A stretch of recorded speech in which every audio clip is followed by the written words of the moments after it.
Thank you. Thank you, Member King. Any further questions, comments on this topic? Mr. Chairman, I have a lot of thoughts on this for the subpoena for the documents, and I do listen to the left and to the right, because when, for example, yesterday I had someone call and say, "Thank you for treating the people from Morgan County with such respect and compassion."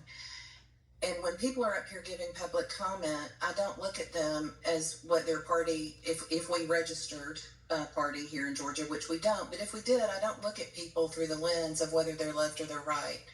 I look at what's right and what's wrong. And before I came on this board, and there were the subpoenas issued to Fulton County, and they had not complied, and then it said, well, we were gonna comply. We were about to. And there's criticism over looking at the 2020 election. For me, it's not about the 2020 election solely. It is about everything from 2020 before and forward.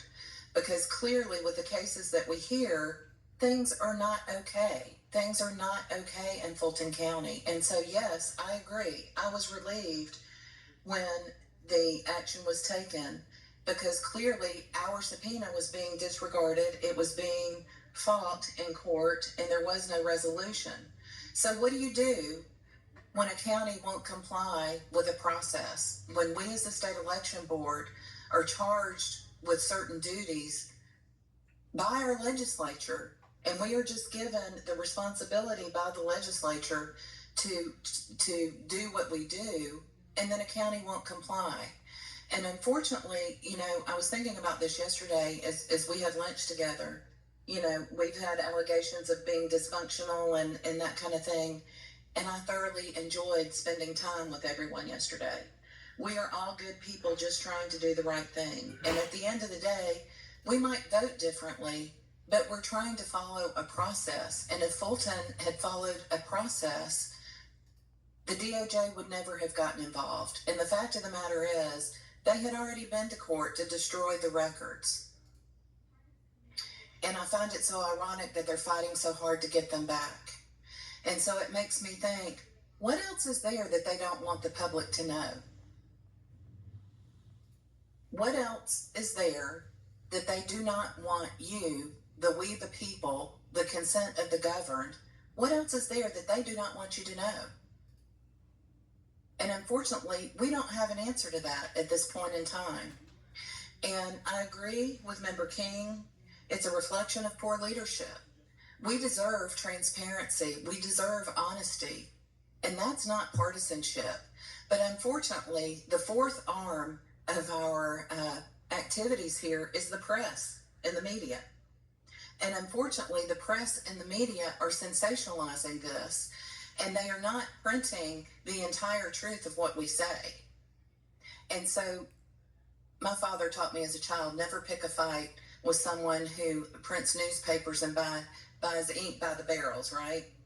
And there seems to be an unending depth of ink that they will use to print one side of the story. And so I'm asking the press today, tone it down. If you're going to report on this story, if you're going to report on the Department of Justice, if you're going to report on the FBI, if you're going to report on Fulton County, tell the whole truth and nothing but the truth. That's your job.